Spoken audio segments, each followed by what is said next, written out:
Incoming transmission standby. Welcome to the Nod News Network.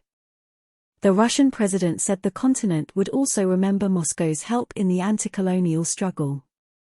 Russian President Vladimir Putin said Tuesday that African nations will always remember the dark chapter of Western colonial oppression when European powers trafficked children from the continent and kept them in cages. Putin also claims that these same countries are trying to push their former rulers into indentured servitude. Speaking at the plenary session of the Eastern Economic Forum in Vladivostok, the Russian leader predicted that it would not be too difficult for Russia to restore relations with Africa like in Soviet times when Moscow provided the continent with aid. Significant economic. The Russian leader said African countries remember Moscow's help in the struggle for independence and that Moscow has never acted like a colonialist. Our cooperation is always based on a common motive or desire to help, he said.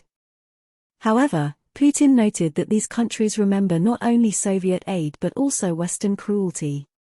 As recently as 1957, Africans were brought to Europe in cages.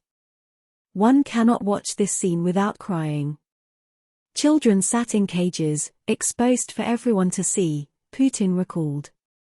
No one in Africa can forget this. The Russian president said the West has not given up its efforts to conquer. Even now they are still trying to govern and continue their generally neocolonial policies, Putin said, explaining that Western countries have imposed billions of dollars in loans for the area.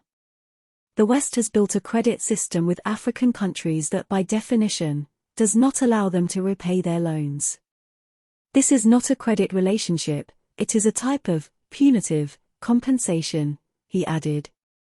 However, Russia adheres to a different approach, which gives it an advantage in building relationships with partners around the world, Putin argued. Last week, Russian Foreign Minister Sergei Lavrov emphasized that African countries are ready to negotiate with Western partners. However, the latter should not expect spectacular results if they reduce dialogue to pats on the back without meeting the urgent needs of the continent.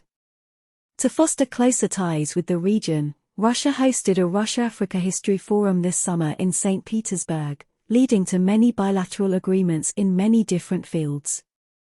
Dozens of African delegations also attended despite what Moscow called unprecedented pressure from the West to skip the summit. This has been the Nod News Network, transmission complete.